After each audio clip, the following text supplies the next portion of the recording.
This week, heads, shoulders, knees and toes, all bionic and all ready to race. This is the Cybathlon.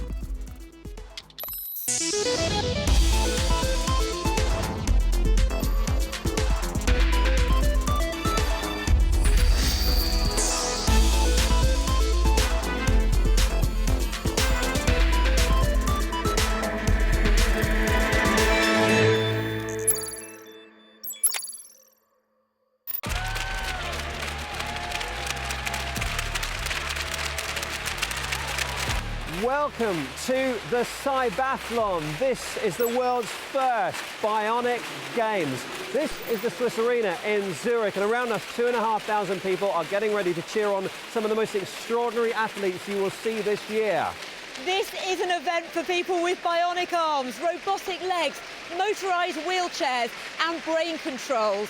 But it's not just a challenge for the competitors, who are going to be called pilots today, but also for the technologists who created these devices. Yeah, they are awesome. This is going to be awesome. And this is what the Cybathlon is all about.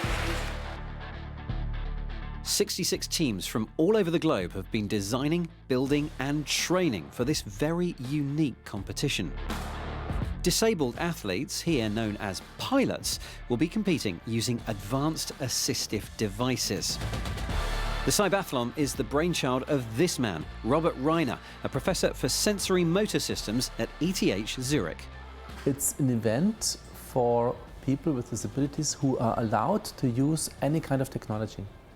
And that technology helps them to better perform in daily life activities. So we are focusing on challenges of daily life, and by allowing technology, we can also include people with very severe disabilities. What I'm most excited about the Cybathlon event is this notion that scientists and technologists spend the entire year inventing these crazy bionic limbs, and then everyone comes together to compete in this celebratory way.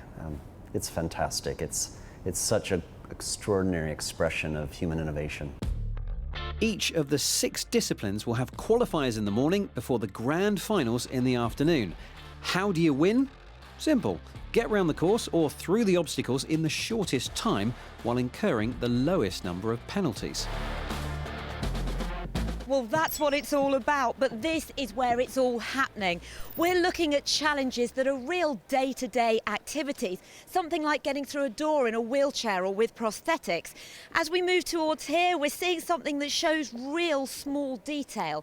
The arm prosthesis race involves being able to open a bottle, open a can, cut bread. And as we head further in this direction, well, there's various different types of bumpy floor. When it comes to the exoskeleton race, the leg prosthetic race and also the motorised wheelchair race, there are various challenges they have to cross over.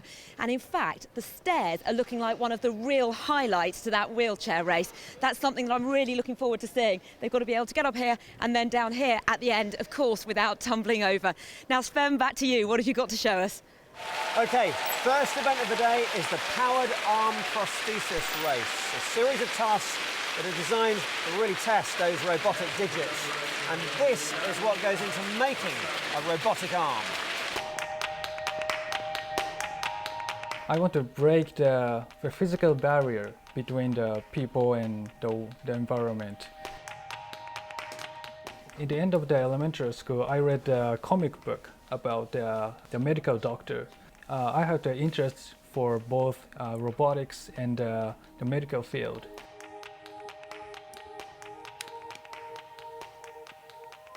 So here's the image sensor, and then this sensor can pick up my image signal by pasting this sensor over the muscles. So this one is the flexor muscle, and this one is the extending muscle, and the third one is the thumb muscle.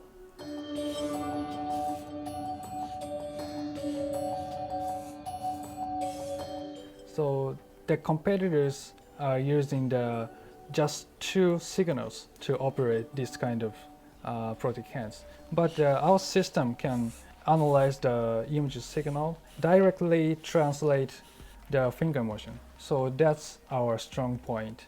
So maybe we can win because of that point.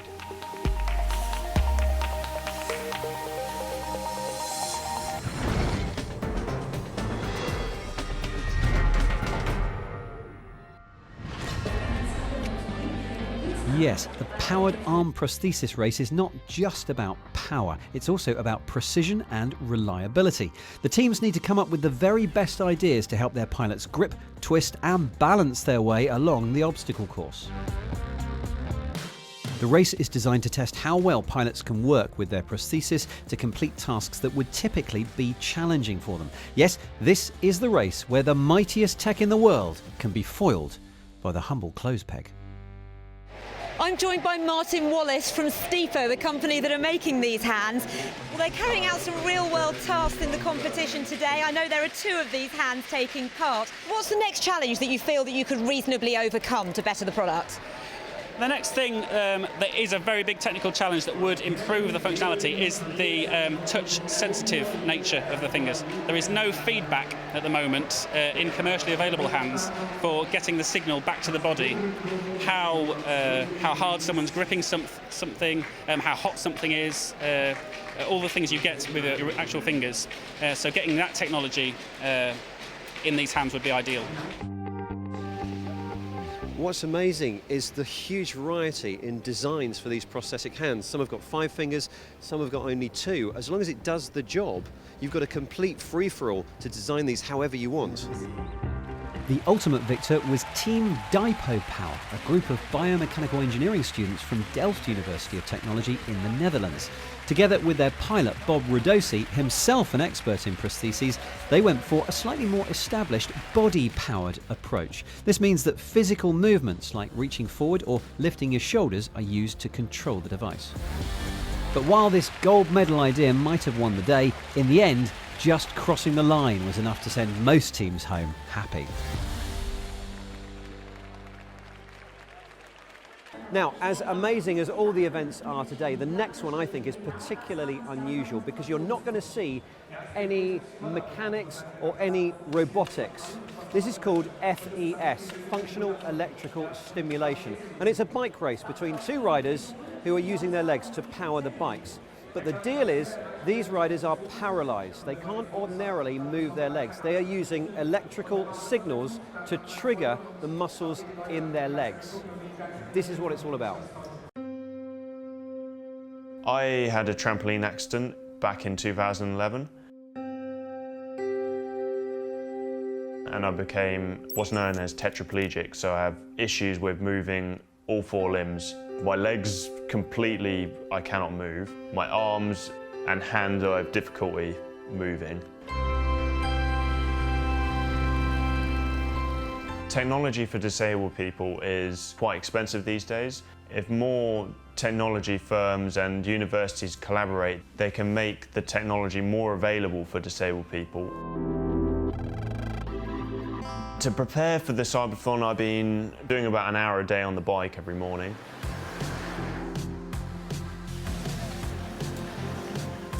I have the arm cycle as well, and we're not allowed to use that, so I have to do some testing to make sure that my legs are up to speed. At minimum, I'd like to be in the top 3. Although I think I'm doing very well, I still don't know what's going to happen when I get there. It's not like the Paralympics where you sort of have a base rate already. It's happened before. Everything's a bit in the unknown, so until I get there, who knows what's going to happen.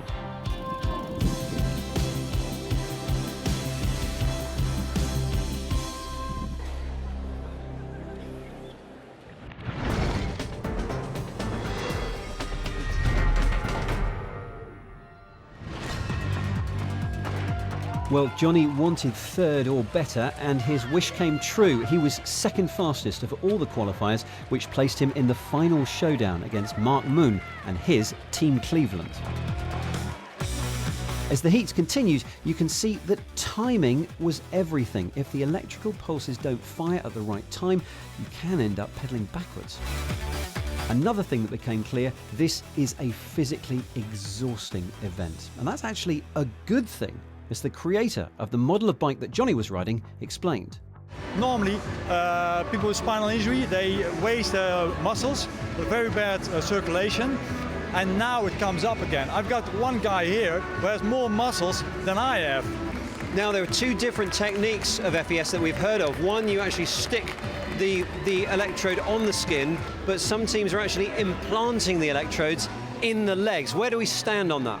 Yeah, we only use adhesive electrodes or with shorts. So we already made shorts with electrodes in, just put them on, but they implanted it. So the American implanted it. That's a little bit better for racing performance, but most of them don't want that because it's very expensive. If it gives trouble, and it had in the past, you have to take it out. And that's a big issue still. But this can just be used by any spinal injured almost. And it was against an American with implants that Johnny found himself in the grand final. And after a monumental effort from both pilots, it was Mark Moon who outrode Johnny to win. You look seriously focused there. How did it feel for you? Felt amazing, I guess. Going really fast, thinking I was going to beat him, but just overdid it a bit. Went up a bit too high on the stim and had the bit of a reverse effect. So maybe next year. But you still did an absolutely great job. Do you feel exhausted afterwards? Yeah, I'm really tired. I've been training a lot with the Berkel bike beforehand. I've had it a long time, and it's been a great piece of kit. But training for here, tech check yesterday. 5 in the morning, wake up. Been 10 hours yesterday on the bike, setting everything up, and today, well, I'm barely standing awake.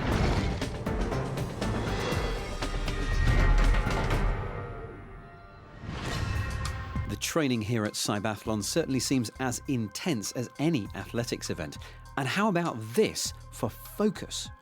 These pilots have complete or severe loss of motor function and are using a brain control interface to take part in a virtual race called Brain Runners. The key is to generate the right signals in your brain to make the right moves and avoid the obstacles. And ultimately, it was Numa Pujoli and the Swiss Brain Tweakers team that stormed to victory. The powered leg prosthesis race takes one of the most well-known prostheses and supercharges it. Here, pilots navigate obstacles which seem easy to those with 2 legs, but which are really tough for traditional passive prosthetics. And it was Helgi Sveinsson from Iceland's Rio Knee who clinched gold.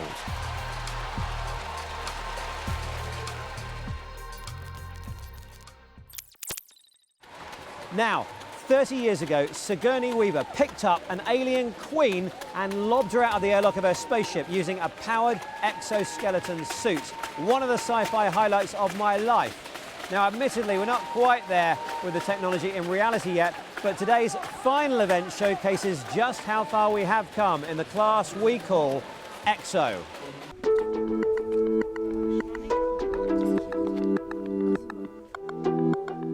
So we thought, well, the exoskeleton is like a robot that has to be won by humans.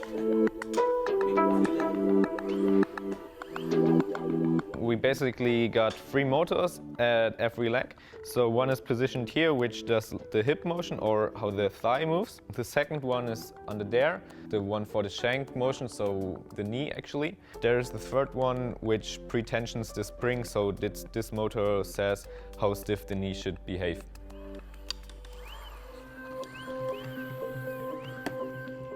So that's basically the computer or the brain of the exoskeleton where all motions are saved and pre-calculated. So there's always a possibility that like a plug gets unplugged or something. This would be a complete nightmare. Quite confident that this won't happen. So it's pretty interesting also to see the other devices and to see how they compete against us and how they perform. That's what I'm most excited about. We're like kind of the underdogs. We only had 2 years of developing and 5 months of training, and there are devices that have been developed for 10 years and where the pilot is already training for like 4 years. It would be quite unrealistic to think that we could win it. I think we can give a good performance anyway.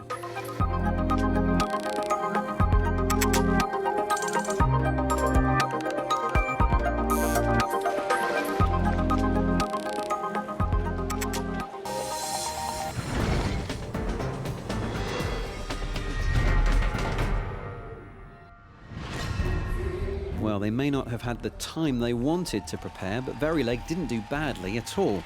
The team narrowly missed out on a place in the grand final, but with a combination of nimble footwork and sheer perseverance, they won the competition's B final and finished 5th overall.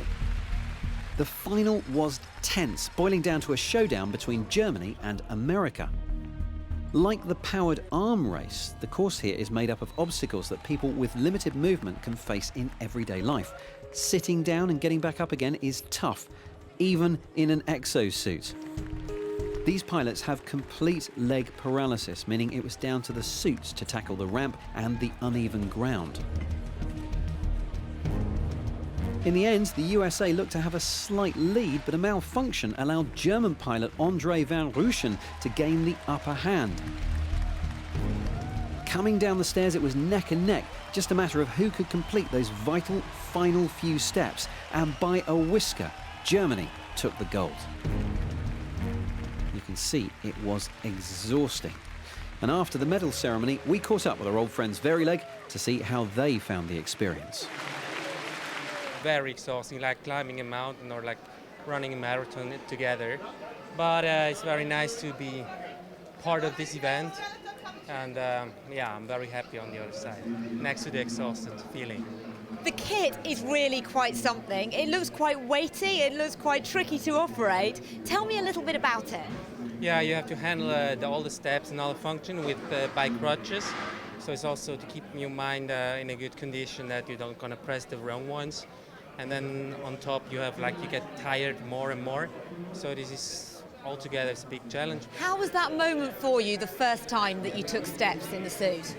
You know, so far it's just like a practicing and training for me. So it has nothing to do with oh, now I'm walking again and I'm being back in the situation. It's just not time to do that. But so far it's more like a workout for me than enjoying it.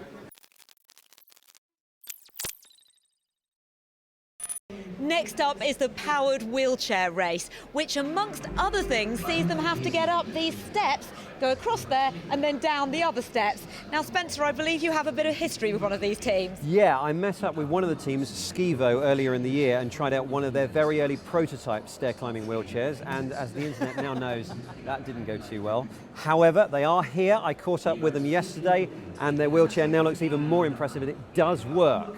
They're in one of the heats that's taking place down there, so I've got everything crossed for them. Well, let's see how it goes.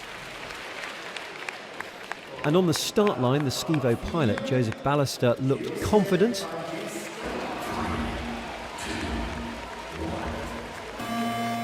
The race began, and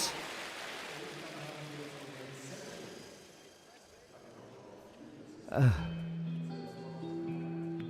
the problem is the team are not allowed to intervene or help without getting disqualified, which meant as the race went on, Skivo was left at the start. Where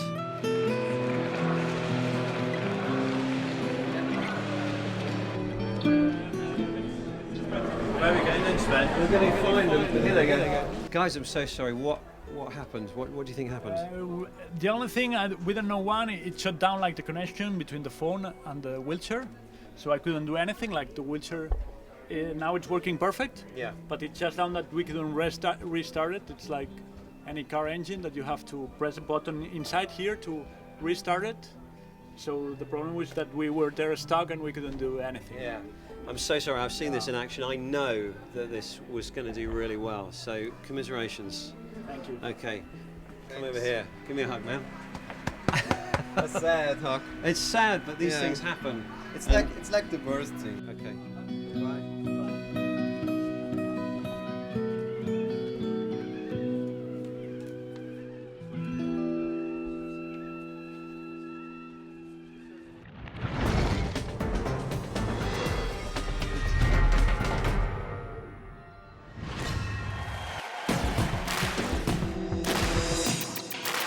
The wheelchair final was a much closer run thing for the four finalists, and again you can really see the variety of ideas and designs. The Hong Kong team went for these caterpillar tracks, which made short work of the rumble strips.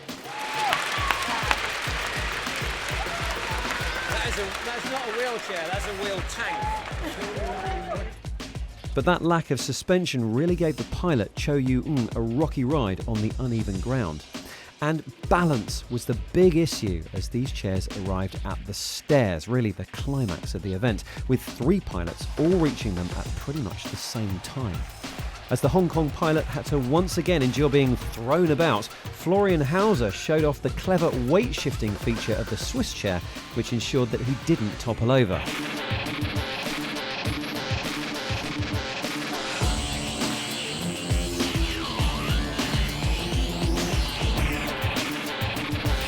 And in fact, the stairs proved to be the crucial decider. It was a nail-biting finish that had the whole crowd, including us, going bananas.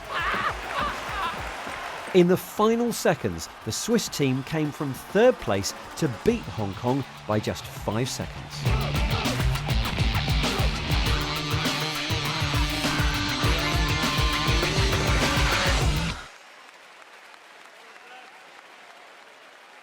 Well, that was quite a race. You did especially well on the stairs. How did it feel for you? It was a great feeling. I don't know, we trained so much and now it was all so well. I don't know. How does the exercise feel to you? Is it quite exhausting? Does it take a lot of concentration? Yes, and because I was nervous at the start, so I had really to focus. At the start, I think for me, go slowly. It's like a Mars rover, you know? It doesn't matter what kind of ground is. We take them all. Obviously, you've done a lot of training and each wheelchair has its own special features. Can you talk me through some of the highlights of what we've got here? First, that's my steering. That's my programs I have differently to the ground. That's the parts of my seat. So it depends how is the level of the wheelchair. Does it feel like something that would be plausible to use in day-to-day life, or would it have quite a lot more development required for it to feel that way? Yeah, it's a prototype. So it had to come smaller, shorter, but it's the right way. You start with a prototype and you get day by day, and I think in the future it will be a cool part for every day. And that's it from the very first Cybathlon. It's been brilliant, hasn't it? It has. It's been a day filled with such genuine warmth and enthusiasm. Yeah, listen to that. And the crowd has made as much noise for the people coming last as they have for the people coming first. Sometimes more noise for the person who crossed the line last.